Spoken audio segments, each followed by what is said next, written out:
Hello, everyone, and welcome to a new episode of the Cradle News Roundup, your one-stop shop for all news West Asia, coming to you live. My name is Esteban Carrillo, and today I'm joined by my friend and colleague Sharmit Narwani and Dr. Mohammed Hassan Suaidan will be joining us in just a matter of minutes as well for today's discussion.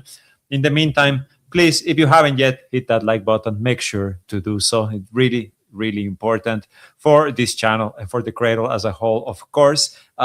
Make sure to check out Charmin's interview with Ambassador Chas Friedman that went live yesterday. If you haven't yet, of course, after this podcast is over, after this episode is over, and subscribe to our channel if you haven't. Check out the memberships here on the YouTube, and above all, in the description below, you can find a link that will take you directly to our Patreon page where you can become a direct supporter of the Cradle. We ask you, please support independent journalism if it is within your means. So, Charmin, while we wait for Mohammed, we can get started on the discussion because I want to mention one thing before, just go ahead, quickly, because I don't know, it just escaped me yesterday. I just finished an interview with Andrei Martyanov, who is the Russian military expert. It's the first time we've had him on the show, and he says some really interesting things. He also knows the situation in Turkey and Azerbaijan well as in Russia, and the thinking and the weapon systems and the intelligence, reconnaissance, surveillance that Iran has. So a very interesting show. Catch that right after this one. Don't leave us now. Yes, do not. But Charmin, today is, officially 1 month since the war started, 30 and change days, I think 32, 33 days, since this war on aggression started against Iran.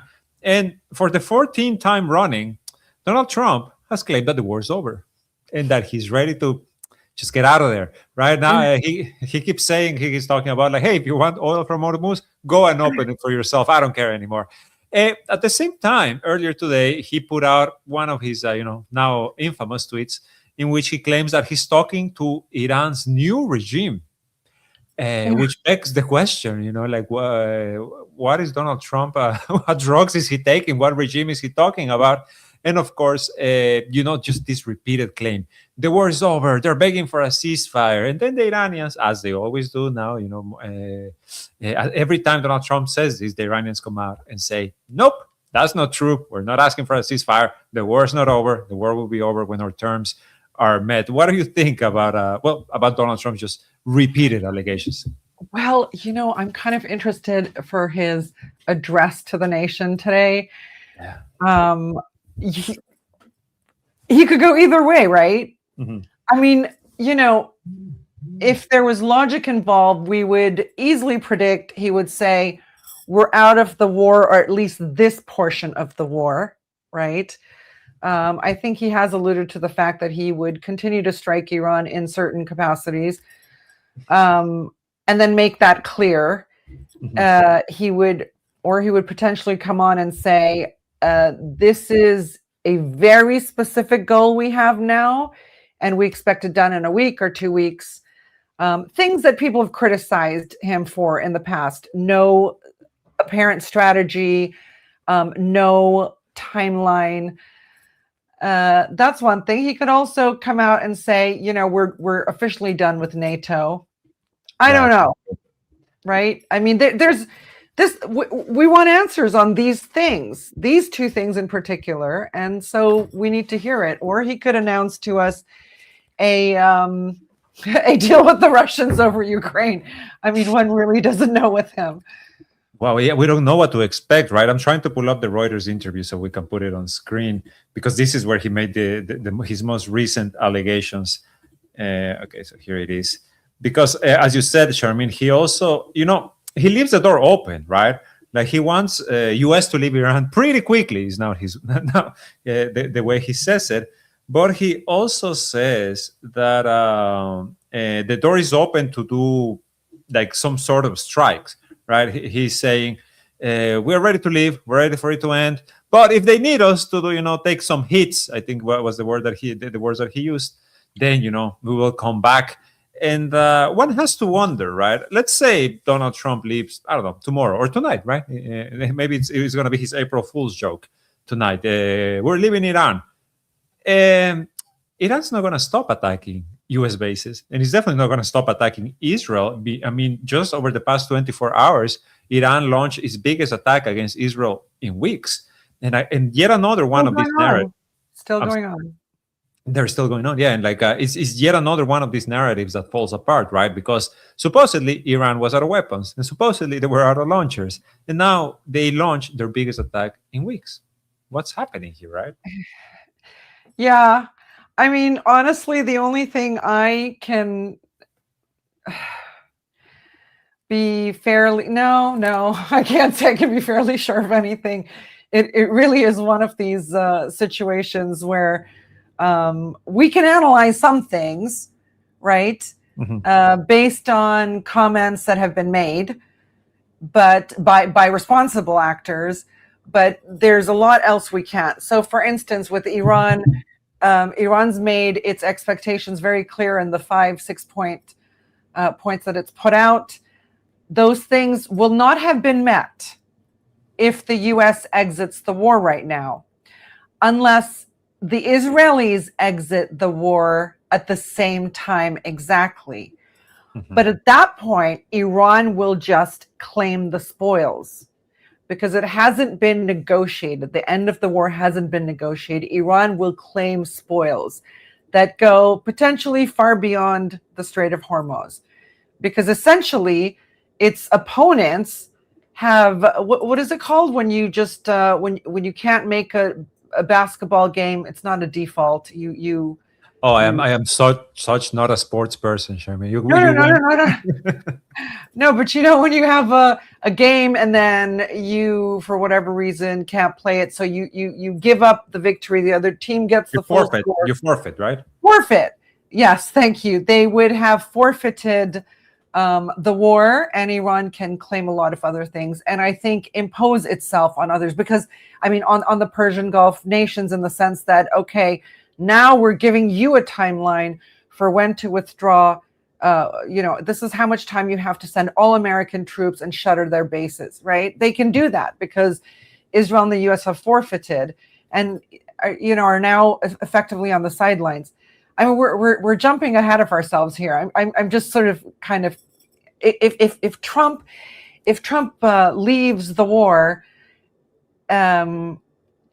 he unilaterally, he essentially leaves Israel in to take the hammering, all of the hammering from them.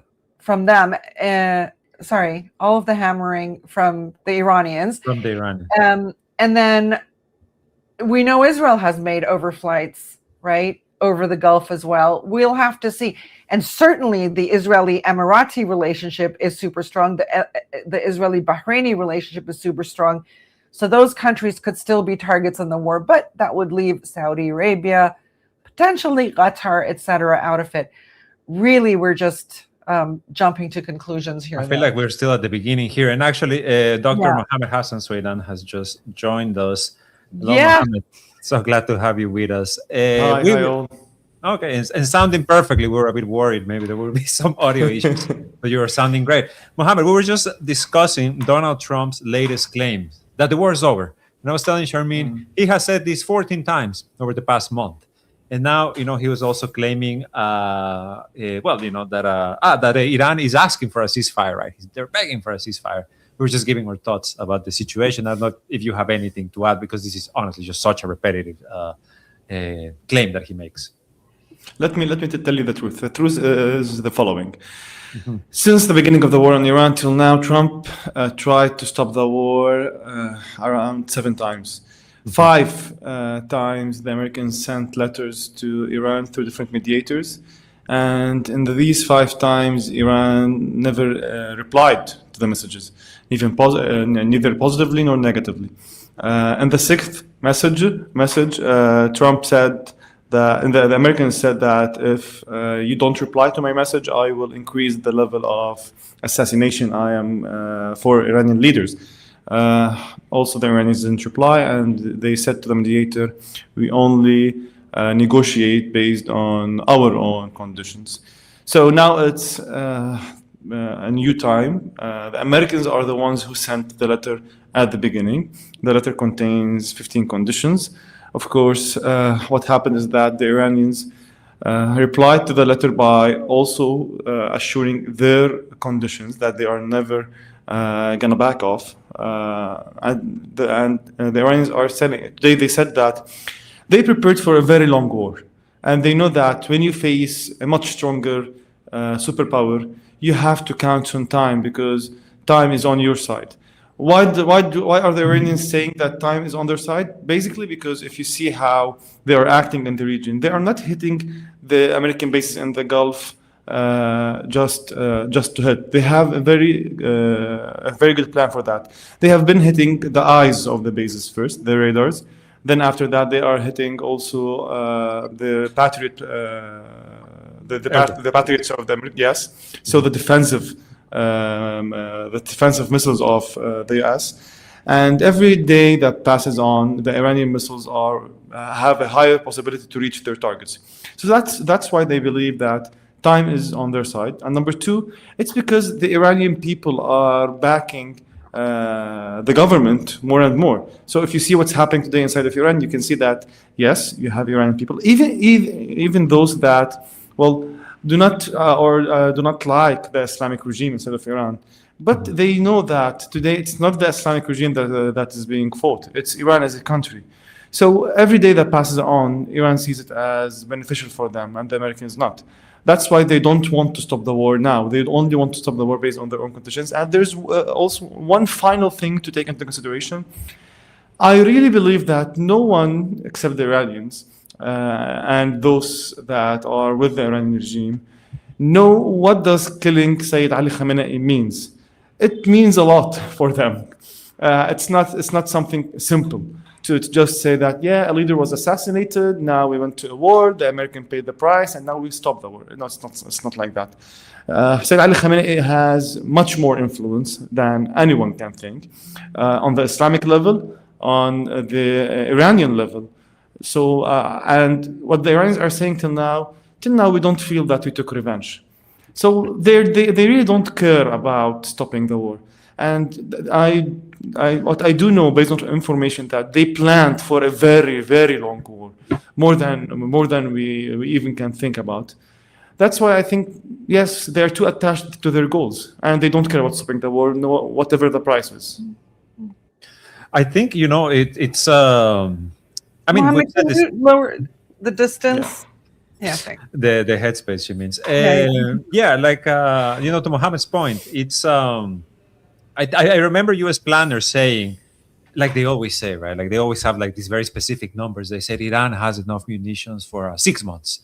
That's what they claim, right? Like, but these are the same people that since the end of the 12-day war until the start of this war, and even now, they have still claimed Iran only has a third of their launchers left. Iran's ballistic missiles have been destroyed. Iran's this and that has been, and then Iran, like we said a few minutes ago, just now are still launching the biggest attack against Israel in weeks. So all of this just puts into question the claims, right? Of like, wait, as you said, Mohammed, like if they're planning to go for a very long war, quote unquote, could that be a year? I mean, today we saw the first joint operation in this war between Yemen, Hezbollah, and Iran, right? Targeting Israeli target. We are seeing now more and more hits inside Tel Aviv, inside all of these other areas. It feels like the Iranians have been very meticulous in their escalation, right? While the other side is just like running around with their hair on fire. Let me just explain the number thing, because if you review the American and Israeli articles and studies, they always have specified the number of missiles that Iran has. And they always put it in the range of 3,000 to 4,000 or 2,000 to 3,000. And it's important for people to know that these estimations are based on their official information on how much the Iranian military has missiles. But they have no clue how much the IRGC has, and that's where they were trapped. They have an estimation for the official army, how much missiles it has, but today most of the missiles are being fired by the IRGC. And the IRGC has a data set for their military capabilities that's not found in the governmental servers. It's totally secret. And that's why they have no idea about how much missiles the IRGC has. And in addition to that, what I know is that even during the war, Iran is also making missiles day by day, and they still have a huge arsenal to use. There are even types of missiles that they didn't use till now, and that's mainly because they planned the war for a long time. And this gets back to the same theory, not theory, to the same fact. Iran has been planning for a war against the US since 1979. When you plan for a war since 1979, so you have 47 years to prepare an arsenal for this war. And I think when all of us think, what can you prepare in 47 years? I think we can have a very simple idea about the number and quantities and range of missiles Iran has. Yeah. Let's also note that, was it an Axios article, grain of salt, whatever, that today said that Trump's aides are saying he seems to be making up his war strategy as he goes along. To the shock of absolutely no one in the world. To the shock of nobody in the world, I know. But, now people are saying this at the White House. I mean, just all around Trump, there's questions inside his house. They're not trusting this commander-in-chief. Mohammed, before you came on, Esteban and I were wondering about what Trump could be announcing tonight in regards to the war on Iran, as he has a statement he's going to make later tonight, U.S. time. Yes. And it could be we're out. It could be we're doubling down. Any thoughts? Yes, I think that there are three main possibilities of what he's going to speak about. Number one is just for him to get out of the war and tell the world that the Hormuz Strait is your problem, not my problem, and you have to go and solve it. So this is the first scenario. Scenario number two is him going towards escalation and announcing that a ground operation is going to start, or announcing that it's already started, or something like that. So, number one, backing out. Number two, an escalation. Number three, and I think this is also possible, is for him to divide the military operation into two parts. Now he can go in the speech and said that I achieved the main goals of the war I started in late March. Which were to kill the people of the regime, the radical people, destroy Iran's military power and military arsenal, and destroy Iran's nuclear arsenal too. So, and now I'm going to a new phase or a new war with Iran under the title of the Hormuz Strait. So he will announce that the first war ended, and he will give a new title for the new war. That's also a possibility, so that people don't ask him about the original goals of the war. So he says, "I'm victorious. I ended the first one. I'm going to start with the second one." I think these are the three possible scenarios he's going to speak about. Or he could announce a new title to be going after Iran's infrastructure. I don't think that he has an interest in doing so, because it's too costly for on the economic level, because he knows that if you target Iran's economic infrastructure, the Iranians will retaliate by hitting the infrastructure in the region and the Gulf countries. And I think this thing he doesn't want it at this time. I'm not sure that upsets him too much. I mean that, Chaz Freeman, who was ambassador to Saudi Arabia, said to us yesterday that Israel certainly has no problem getting rid of the wealth and power of the Persian Gulf countries, and the U.S., is far enough away not to care. Don't forget, Trump likes to punish people who say no to him. He's punishing the Europeans. Many Persian Gulf countries have said no to him, clearly, in some respects. So I'm not sure that's an issue, but we're all just guessing here. I want to bring up something someone is saying in the comments, and this probably relates to Mohammed more than us. They said, don't use the word regime, it's disparaging. Guys, just to let you know, in Arabic and often Farsi, regime is used as a word just to talk about governments. it's not used in the same disparaging way as one uses it in English to suggest, a junta government, right? So just to let y'all know, when Mohammed says this, he literally means the government. Yeah, exactly. Very good point. Very good point. And speaking of governments and support for them or lack thereof, this came out today. This is according to a Reuters Ipsos poll that was published today. And it says that 2/3 of US citizens want to end the war quickly. They want a quick end to the war, and they don't care about a victory. They say, with or without victory, we want out.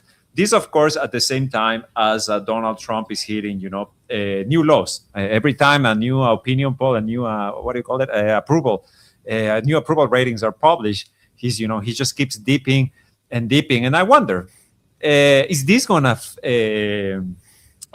be part of his announcement today, right? And I mean, like, is this gonna be kind of like what fuels whatever he decides to announce today, or is this man, just like completely committed to this? And maybe, as you guys were saying, maybe he's just going to change the name of the operation.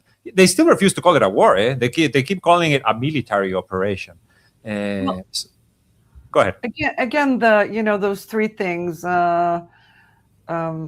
missiles, midterms, and what was the third one? I always forget.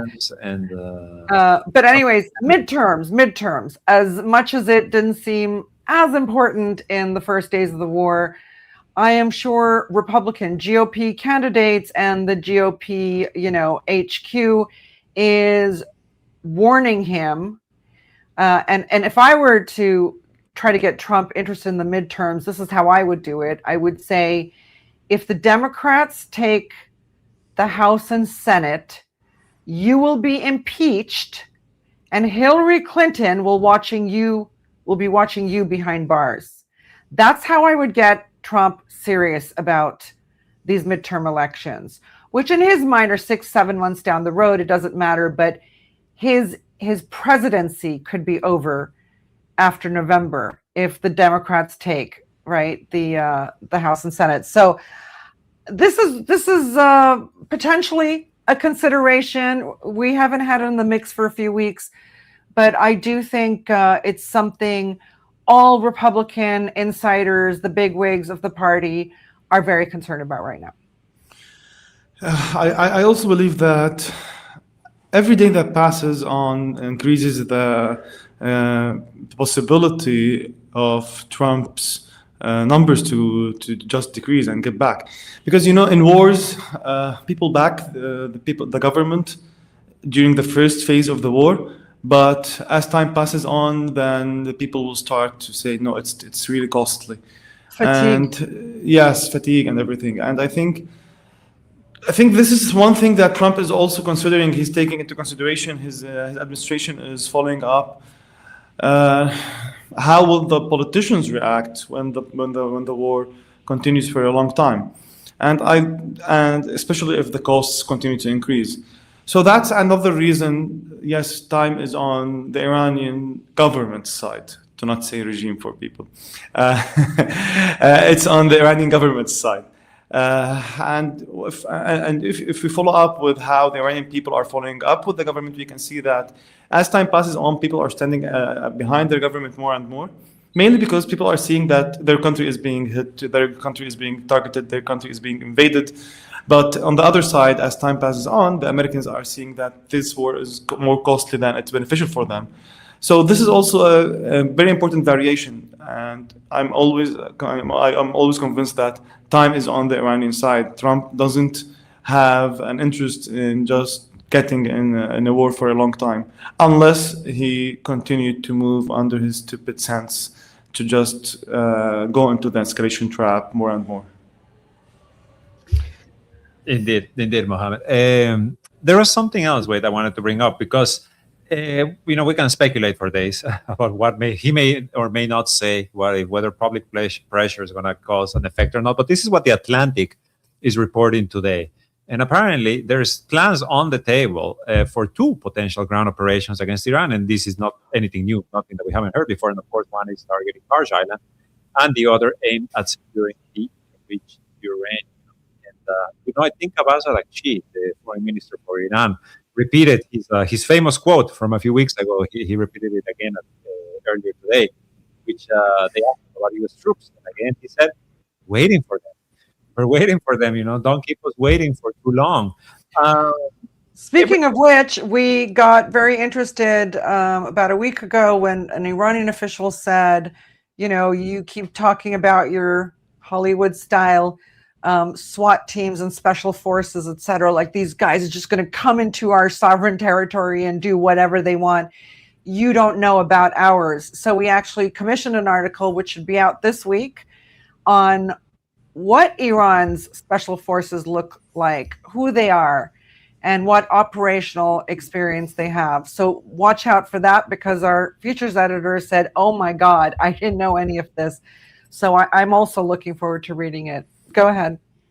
No, I was wanted to bring up the fact that on the one hand, I mean, it's just it is kind of tiring. Let's be honest here. Like it's the same story every day, and even traders have noticed, right? Like he makes these pronouncements so that the markets will react. Of course, there are some insider trading, some betting inside going on in the White House. Then the markets drop again, and it's just a rinse, wash, and repeat, right? The next day.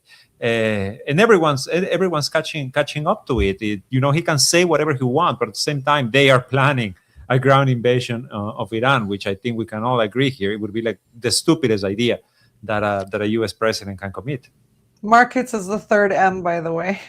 Yeah, so it's markets, midterms, missiles, right? Yeah. But meanwhile, I don't know if you can hear that. I think there's some construction being done in an apartment next to me. We have Israeli planes all the time in Beirut, so we can't hear anything other than the planes of Israel leave. That's actually pretty horrific, Mohammed. I'm sorry you guys have to go through that.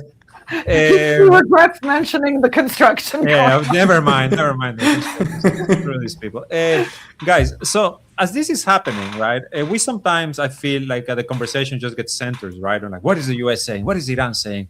Well, the rest of the world just kind of sits and watches and reacts to what's happening, right? And starts taking measures. And look at this headline. Look at what we published earlier today at the Cradle, of course. Malaysia has gotten toll-free passage through the Strait of Hormuz, in yet another show that the Strait of Hormuz is not closed. It's pretty open, but it's just open for those that do not come and take part in the aggression against Iran. And now Thailand, we heard earlier, had also gotten toll-free passage. Pakistan has gotten passage. India, Chinese vessels, etc.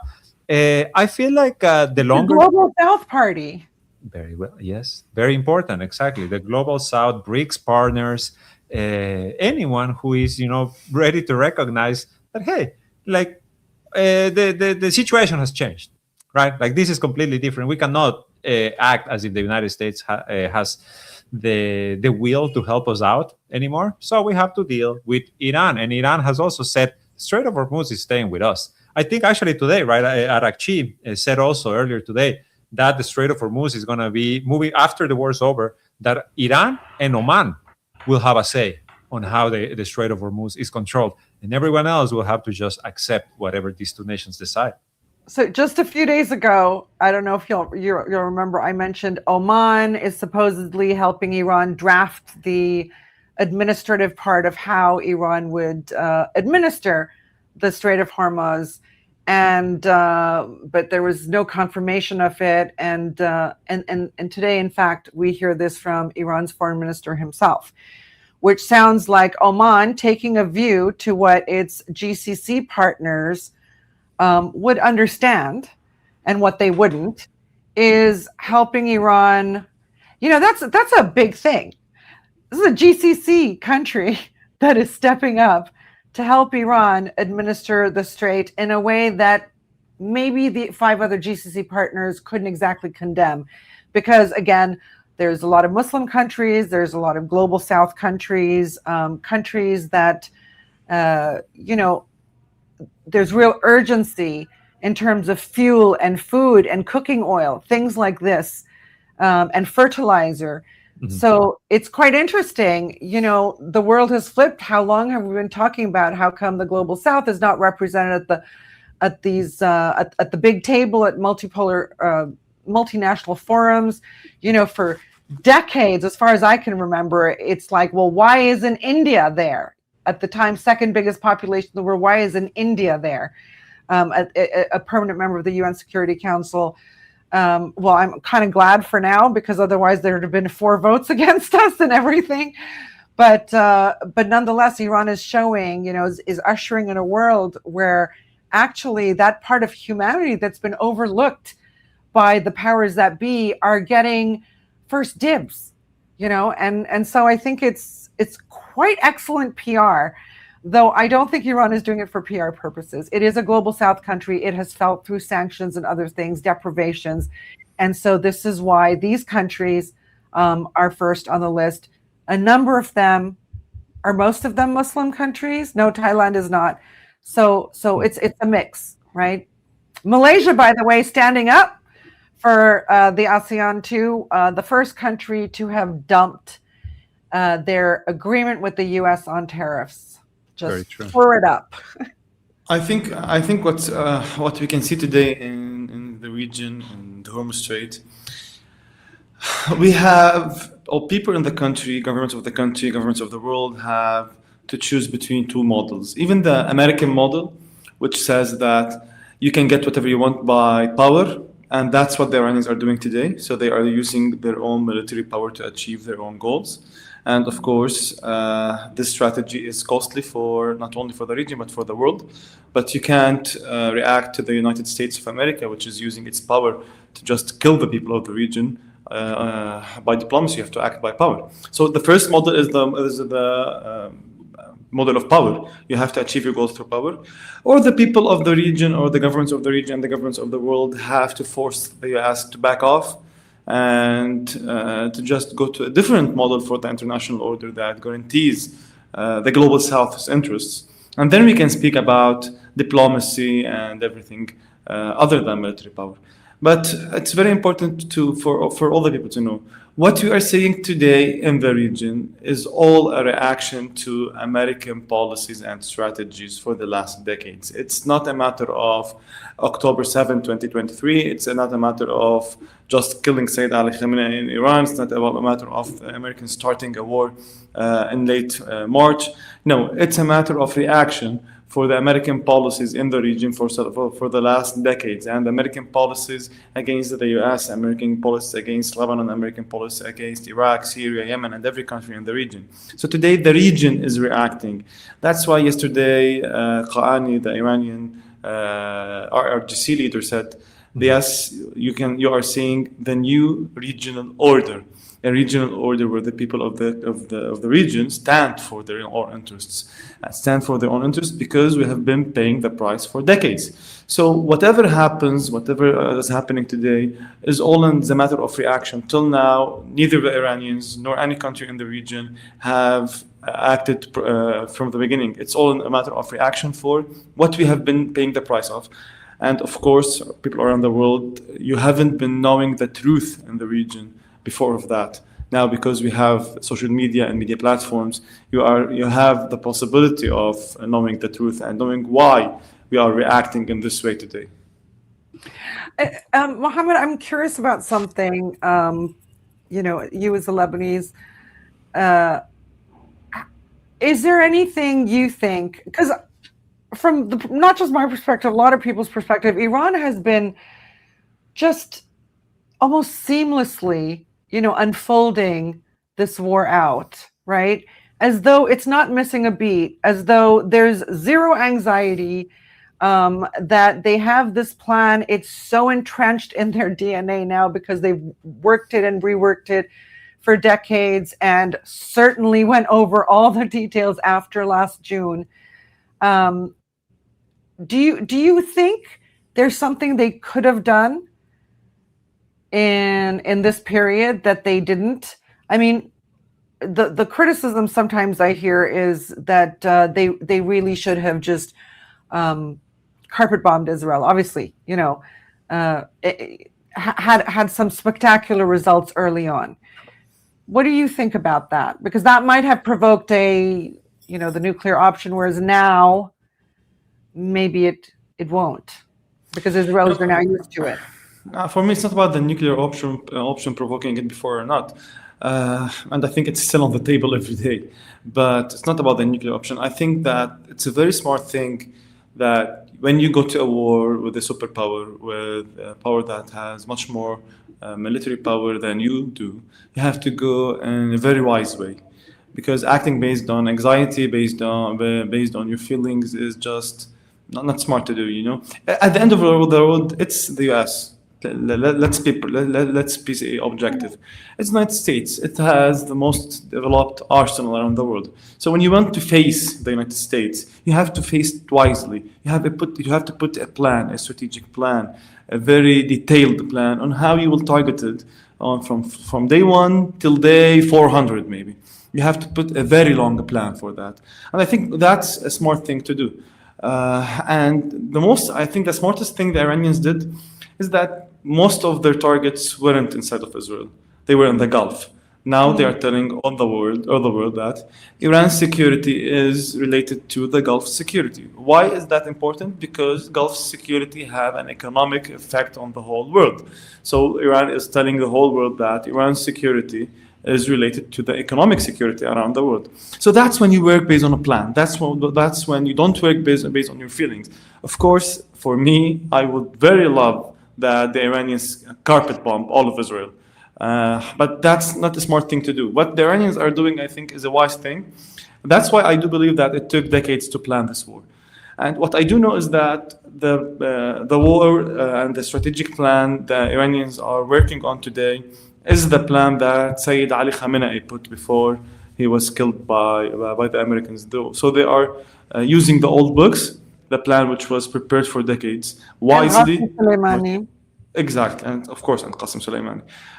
They put a plan wisely and in a smart way, and that's the difference between a regional power and a group of people just fighting the Americans and Israelis. So I think this is the smartest and most wise way to act against the United States.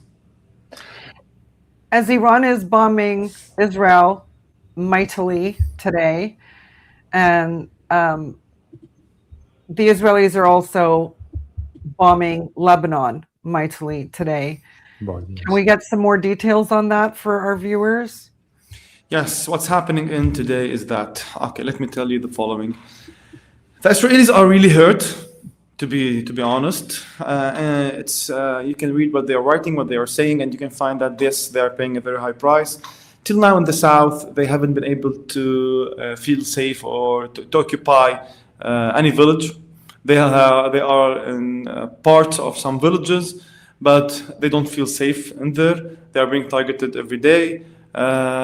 So on the ground operation, on the ground battle, they are facing so much problems, and they are surprised that they are facing so much problems because they used to believe that in the south of the Litani River, there's no more resistance groups, so they can enter there and leave there whenever they want, and this is an occupied region.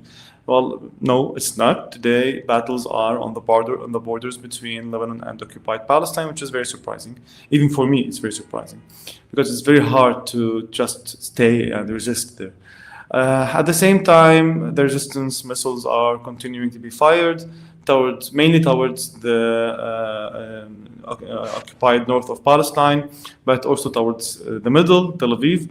And we are continuing to see strikes that are from Lebanon, Iran, and Yemen at the same time. So we are seeing a new level of coordination, a new level of cooperation, and all of this. The Israelis are viewing it, and they are seeing it as part of a new regional order. That's what's dangerous for them. To say that Hezbollah is dangerous is one thing. To say that Hezbollah is part of a new regional order is another thing. And that's what makes them feel much more in danger. That's why they are retaliating inside of Lebanon by increasing the level of attacks. And I think as time passes, they will increase the level of attacks more, reaching killing civilians inside of Beirut too. They are searching for a way to increase the cost of the war. But what they are not understanding is that we as Lebanese people convinced in resistance, When we supported the resistance inside of Lebanon, we supported it knowing that there is a huge cost for this decision. Knowing that when you support a resistance group, the possibility of any one of us dying, any one of our family dying is very high, and we are accepting these costs. The costs of destroying our houses. Let me give you a personal experience. My house in the south was destroyed. My house in Beirut was destroyed 2 times. My brother was killed by Israel. We have a family business which was destroyed. And all of this, I know that it's part of the war. I know that it's part of the cost we have to pay if we really believe in resistance. And it's not just me. It's just about all the Lebanese people who believe in resistance. So when we supported the resistance, we knew that there's a huge cost for that, but we are willing to pay it because we see that achieving total sovereignty, freedom, needs these costs. So this is the thing that Israelis are not understanding, and not only inside of Lebanon, even inside of Iran. They're not understanding that we are people asking for freedom, and people who ask for freedom don't ask about the costs.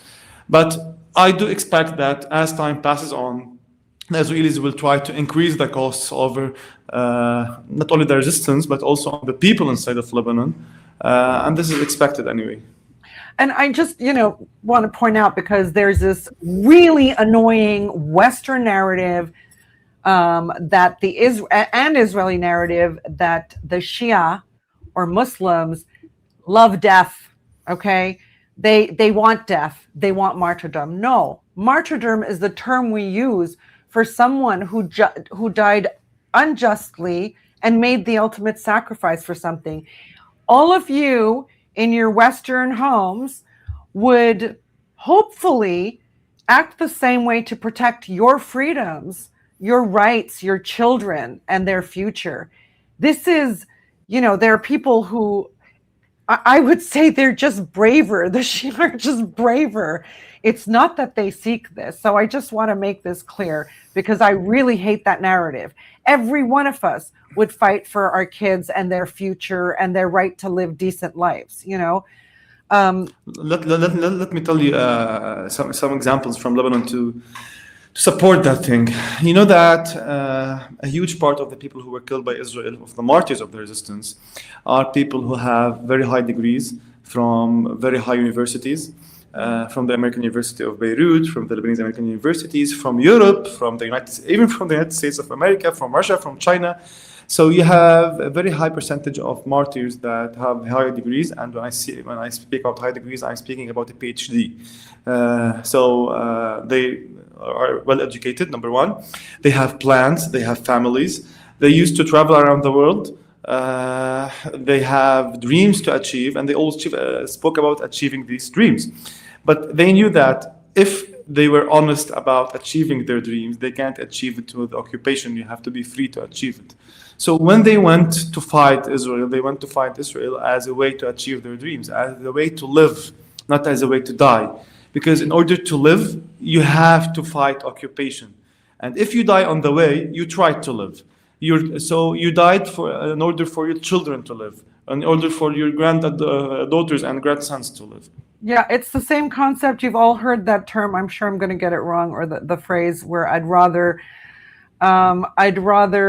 die standing than live on my knees. And as that's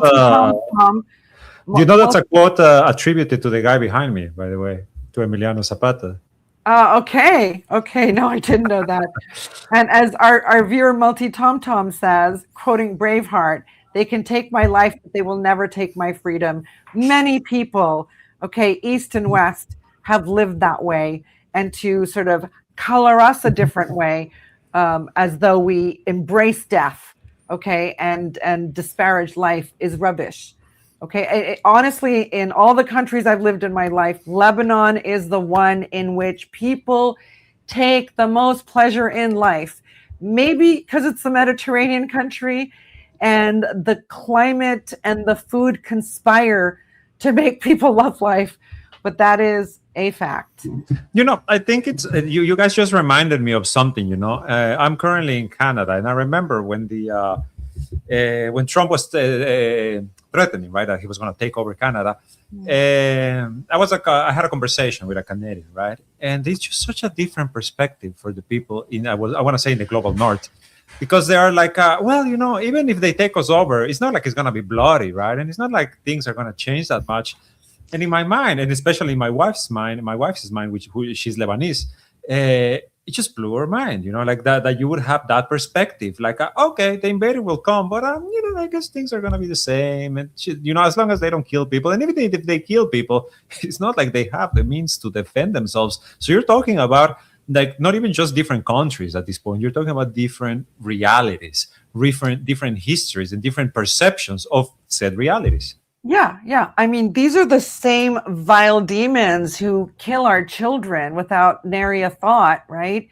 And somehow they're going to be nicer to Canadians. Like my sister who lives in London has always said to me, so what if they're listening onto our phone calls? So what? I mean, I have nothing to hide. That's insane. It's a slippery slope of like complete domination over our lives, right? So, but these people are, my sister's extremely well read, but of course inundated with the propaganda in the UK. And I understand how people live in these false security bubbles, Yeah.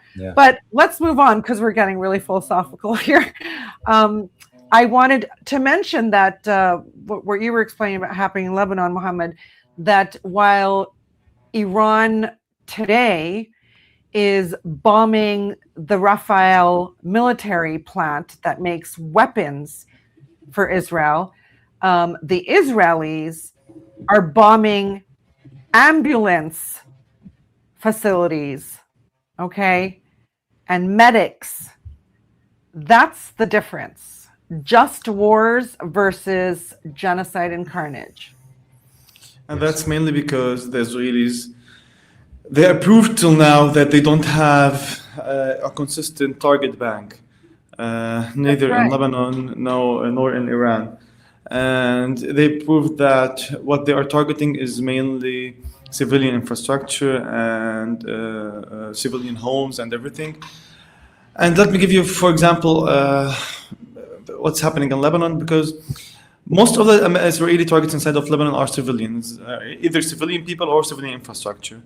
Of course, this part of them raising the costs, but people always ask why they are targeting, for example, journalists.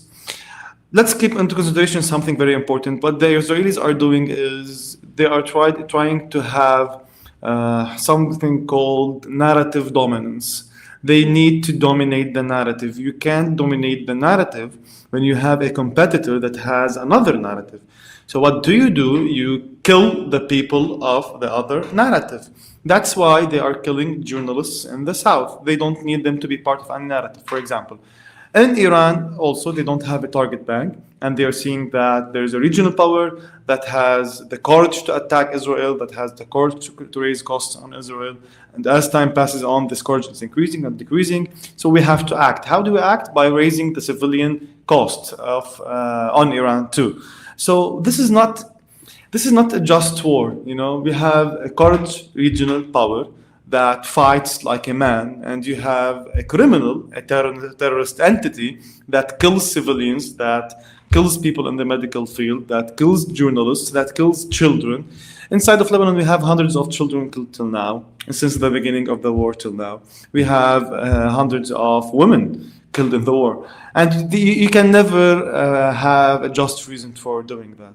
You have hundreds and thousands of homes destroyed. But this is part of paying the price in a war against a terrorist entity. Mohammed, do you notice any change in tone of this awful government in Lebanon? Because they were so ridiculous. They've been so ridiculous for the last year, and they've gotten more and more brazen over time, literally mocking the heroes of the resistance, undermining them, making caricatures of them, like, cartoons, etc. But in this war, from the first day when they thought, oh, Iran will be destroyed, etc., to now, is there a change in tone and calibration at all? I mean, I don't expect any change from, the Prime Minister, Nawaf Shalom, for instance, but I think certainly maybe Joseph Aoun, who has many times played both sides, would be more attuned to, oops, there's the temperature is changing. What do you think? Now, what I do think is that till now, the Lebanese government is also surprised about how the resistance is acting and how Iran is acting. But till now, they all believe, or they are all forced to take the side of the United States.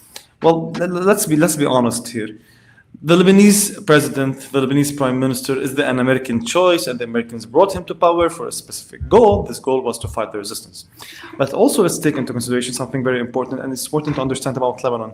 In Lebanon, it's always the balance of power with Israel and with the US that is reflected internally, not the opposite thing. So, if today, for example, the war ended with the resistance victorious, then you will you will see a very big change in the political side inside of Lebanon.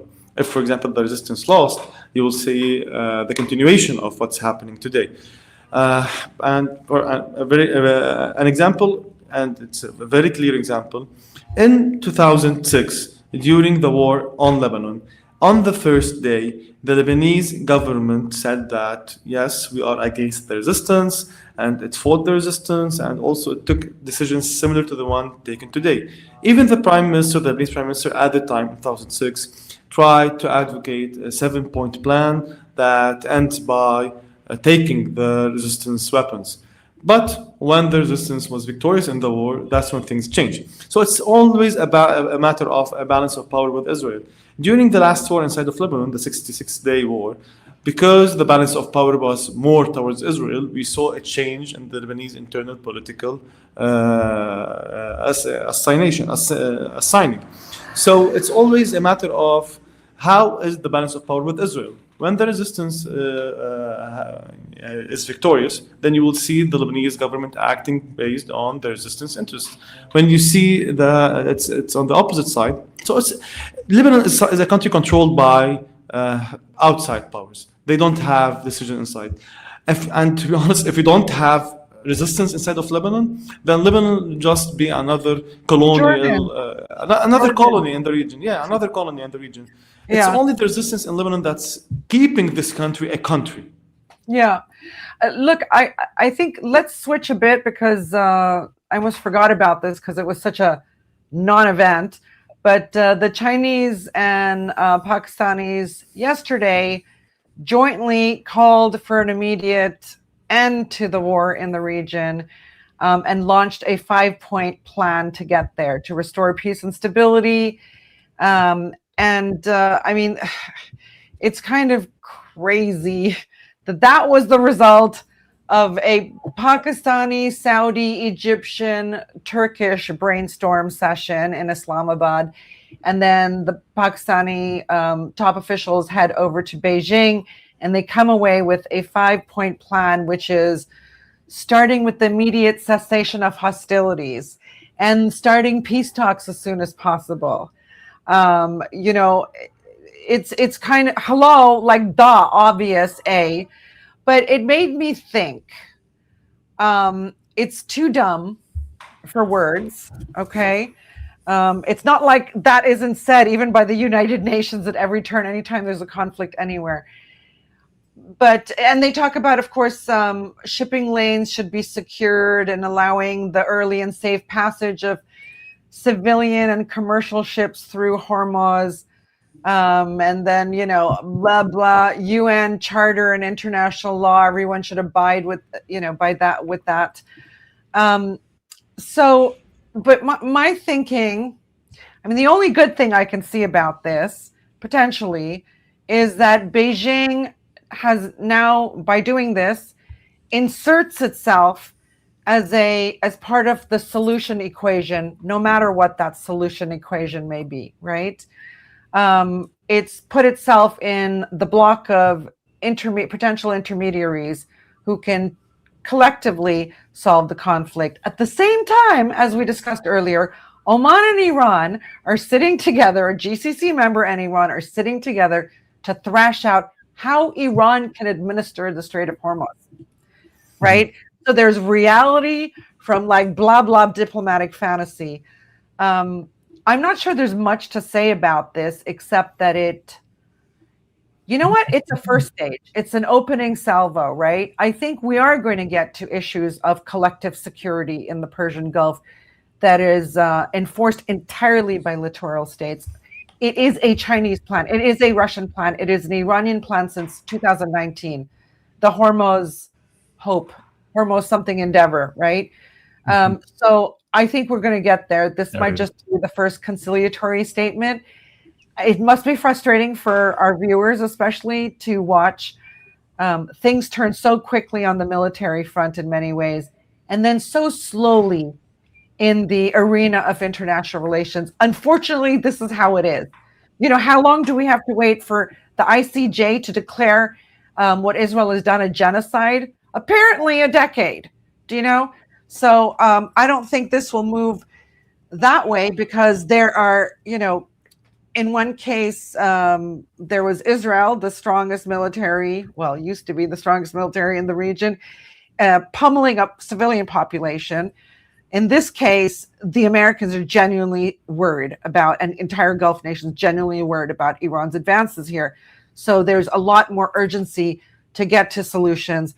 But I think the Chinese knew anything you say to Iran now about let's end this war is not going to fly, because Iran wants this to continue until it reaches its objectives, as it is the only party in this to this conflict that seems to have clear objectives. Yes, I think the most important thing about this meeting was that China is part of it. So it's the first sign that yes, and a new superpower is trying to mediate in a mess that the old superpower just created. And I think this message is also viewed by the Americans very seriously. Because when China enters in mediation, or tries to enter in mediation in a war that the US is part of, China is telling the world that I am willing to clean the mess that the United States have caused in the region. So China will be viewed more a serious superpower than the stupid president sitting in the White House. And I think this is very important in international relations. I think this is the first time that China is being needed by all the world, not only by. We used to say before that we in the global South needed China to balance the West, but it's not about us today. The global South, Europe, the US, every country around the world needs China to enter into mediation. But why? Because China has good relations with everybody. This is also, or at least was the case with Russia. It just had good relations with everybody. That's what makes these countries able to step in during times of conflict. It's why I've argued that none of them will ever sever relations with Israel, because that is a connection that needs to be had because Israel is the source of all the conflict in this region, right? You need to have that opening. It is actually how King Hussein made Jordan relevant while he was alive. His son went so far in one direction. Jordan is irrelevant in regional politics now, because it has nothing to offer. I saw a headline in the past couple of days that said King, what is his name? King Abdullah, yes. The irrelevant king, that he is refusing to Bandura, Mohammed, what do they call him? Tomato. The tomato king? I can't remember why. Bandura, yes. Tomato king. So there's this other diplomatic endeavor currently ongoing, and it's Bahrain revising their UN draft for the UN Security Council at safeguarding commercial shipping at the Strait of Hormuz. I haven't even heard yet of if there's going to be a new UNSC meeting, although apparently this revised version removes a mention of Chapter 7 of the UN Charter to authorize actions ranging from sanctions to military interventions. Now they remove this part, but nevertheless keep wording that says that states acting independently or via voluntary multinational naval coalitions to use all necessary means to reopen the Strait of Hormuz. Bahrain, we saw last month, right? It was last month that they presented their first draft, and we know that it passed because Russia and China abstained. But now, my question is, with the UAE also being like so, chest thumping and being like, we will open the Strait of Hormuz. What are Gulf states, doing currently in regards to this? Right, like it seems like Oman is working with the Iranians just fine. I think they're all going to slowly, just because of plain realpolitik, they're all going to have to, or most of them are going to have to backtrack from their positions. I mean, if the Americans are backtracking on their positions, then certainly you will see, and we might hear more about their positions if Trump, in fact, dumps the Strait of Hormuz problem. Yeah, I'm not sure he'll dump all the problems. If he dumps the Strait of Hormuz problem, he could still have some target banks in Iran and continue some bombing. It's not clear. But I think as they watch eagerly the American position in Washington, we will start to see everyone's positions morph. I do think that the Gulf is in a very bad situation. I really do think so, and I think they know that they are in a very bad situation, and they are. I think that the main question in the Gulf today is how should we act when the war ends? Because I think it's very important to read what the Israelis are saying, because the narrative about the Israelis asking for the American bases to move from the Gulf to Israel is kind of a message that the Israelis are saying that the American bases no longer belong in the Gulf. And this is a serious message. And I think there are many possible scenarios, but what's obvious till now is the Gulf after the war is not the Gulf before the war. The Gulf's influence after the war is not the same as before the war, because the Gulf was it's obvious that they are viewed much more weaker than the whole world saw, and Iran is much more stronger than the whole world thought at the same time. So I think and the new regional order is not only a regional order where the axis of resistance is active, but it's also a regional order where the GCC is divided, the GCC is weaker, the GCC has less influence, Egypt has more role, Turkey has more roles, and I think the new regional order after the war is something totally different to the one we had before. And that's interesting to study alone. What are the new axes of this regional order? How is the balance of power between these different axes in the region? Where is the US? Does the Gulf still believe in the US or not? Does the US still believe that they have interest in keeping the bases in the Gulf or not? What about Israel? How is Israel viewed? What are the consequences of the war? There are so many questions today about the region, and it's all these questions Donald Trump caused them, although he was in a region in his favor.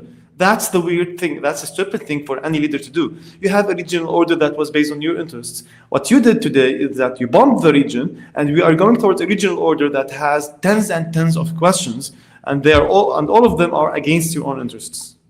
And you know what, guys?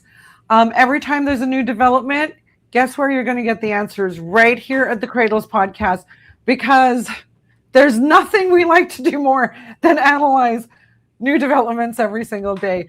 We cannot prophesize, however. I do want to mention something before we completely, finish the podcast. Lebanon. What are people going to do in Lebanon? What is the government? We're getting these questions. What is the government going to do in Lebanon? Are they going to accept the Israelis occupying, up to the Litani River? These are the, U.S. imposed President Joseph Aoun, the U.S. imposed Prime Minister Nawaf Shalom, and then guess who's speaking on behalf of Lebanon at the United Nations? The Americans? No. Yes. The Russian ambassador.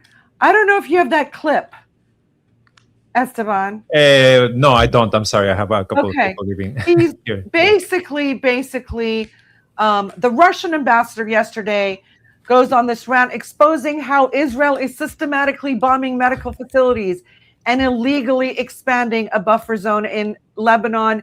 The Russian ambassador demands the immediate withdrawal of Israeli occupation forces to stop the slaughter of civilians. That's what the Russians are doing. The Lebanese should think a bit. Wait, I think I found it. Let me see if I can put it up. Oh no! Now I said it all, and he You speaks said it? slowly. So Another Okay, you summed it up. But here it is, guys. We've gotten several super chats, by the way. Thank you to everyone who has sent them. Of course, if you haven't hit that like button, please help us out with that. We have a question in one of them, and I'm gonna read it. This is from F. Chow, who's always watching us. Is it true that Chechens could enter the war if a ground invasion starts? Any verification of that? Also, hearing about tribal leaders pledging to get involved in the Pashtun area of Pakistan. Me personally, I haven't heard of either. I don't know if you guys have heard of either one. I did see something on social media about, with a picture of Chechens in their uniforms, all trained and ready to go. I've not heard anything official on that. I will say, though, after speaking or interviewing Andrei Martyanov today, again, please listen to that right after this podcast ends. He made it really clear that essentially the defense pact that Moscow offered up to Iran as part of their strategic partnership, the Mutual Defense Pact, would include a nuclear umbrella. And Iran said no. In some sense, I felt like, he's scratching his head. Iran could have had all this, but Iran said no. But some respect. Iran knows its own capabilities, had it very well mapped out, fought this war exactly. It's going exactly according to plan, it looks like. And so why would they need us? Even a concession that Iran's from him that many of Iran's systems have been developed entirely by the Iranians. We know, Karim and I, from visiting the Iranian military exhibition place, I don't remember what it's called exactly, that at the beginning we saw how Iran developed missiles and drones. They had to get one from someone else and reverse engineer it, right? So we went through 4 exhibitions, radar systems and defensive systems, to drones, to missiles, and the final section was Iran's aerospace section, okay? Almost everything by the time they got to the aerospace section was Iranian made, including the screws in their satellites. Every part of it. And so, I think, I forgot what I was saying. Sorry, the point about the Russians. Acknowledging that Iran was insistent on going this alone. So much so that Mohammed, when the war was still going on during the Gaza genocide, and people were like, when are we going to see the unity of fronts? When are we going to see this? And when Iran launched its next attack, are they all going to join in? And it never happened. And we thought, why? It would have been much harder for the Israelis, but that's how Iran rolls. It seems. This is very important. I'm sorry, Mohammed, just to mention very quickly, because today we saw wave 89 of the Operation True Promise 4. Then this one in particular was a coordinated operation between the IRGC aerospace forces, the Yemeni armed forces, and Hezbollah. So if you want to talk about unity of fronts, well, it happened today. Let me just tell you some small information about Iran to understand why Iran doesn't want anyone to assist or doesn't need anyone to assist it. In Iran, there's something called the Basij, and the Basij are the people who are volunteers in the IRGC. And the number of people who are volunteers, who have their own jobs, but they are volunteers to assist the IRGC whenever they are needed. The number of the people who are volunteers, who are Basij, is about 20 million. And these 20 million are considered the ones that are willing to just go and defend their countries no matter what the costs are. And these are the volunteers. They are not the people who already are working inside the IRGC or the Iranian military. So that's why they don't need. They do have all the power they have: manpower, military power, arsenal, and everything. And they have the courage. Well, let's not forget they have fought a lot of war. They have been under pressure for 40 years. Iran is not. I really don't see it as a normal regional power. It's a regional power that have been adapted to pressure on all sides, militarily, economically, politically, diplomatically, and everything. And it has been facing the US, Europe, Russia and China were part of the sanctions. Let's not forget that. So Iran was facing all the world for decades, and it succeeded in facing all the world in decades. It fought militarily against the strongest regional powers in the region. It was in a war with Iraq, and in a war with Israel, and a war with the US. So it passed through many problems. It faced so much problems, and still today you are seeing a regional power standing on its feet, fighting courageously, and making the United States pay prices. This is the fact on ground. No matter what narrative you read, this is what we are seeing today. And when I tell you that, yes, the besieged is 20 million, it means that there are 20 million volunteers that are willing to defend their countries. And I think that number is already an answer for the question why Iran doesn't need anyone to assist it. Very well put. Very well put, Mohammed. We had a few questions in the chat about our recent appearances in other programs. Just if people are interested, yesterday I spoke with Rachel Blevins. You can go check that out. I also spoke with Rick Sanchez. I don't know, Charmaine, if you have done any recent ones in recent days that we can let people know. I will be on with Danny Haifong on Saturday, if you guys want to watch. I love talking with him. He's very easy to talk to and very knowledgeable. Okay, so always be on the lookout. Thankfully, the Cradle keeps making waves. Of course, I think we can wrap it up for today. I want to thank, first of all, Charmaine and Mohammed for joining me today. I want to thank everyone who joined this broadcast. We have about 2,400 people watching. So by the end of this, I hope to see 2,400 likes on our YouTube video. Please make sure to do that. Subscribe if you haven't. Of course, check out the memberships. And above all, in the description below, you can find... Oh, wait, I always forget to put the Patreon video. Let me put that very quickly. Oh, go ahead. As you're doing that, let me just say tomorrow's interview is with Sheng Zhang, a young Chinese geopolitical expert who specializes in West Asia and really understands in a way that you don't hear from, sort of a lot of the Chinese experts we hear from in English, really understands the resistance axis in particular, and really understands Chinese policy inside out through 3 different presidents, and explains why China can't move very fast on foreign policy and criticizes it. I discovered him on another show, absolutely read his papers. The guy is phenomenal. His English is great. Please watch that tomorrow. And of course, Andrei Martynov today. Be on the lookout for that. I want to thank you again. And just say in the link below, you can find a link that will take in the description below. You will find a link to our Patreon page. A special thanks to our patrons. And we will see you tomorrow. Bye, everyone.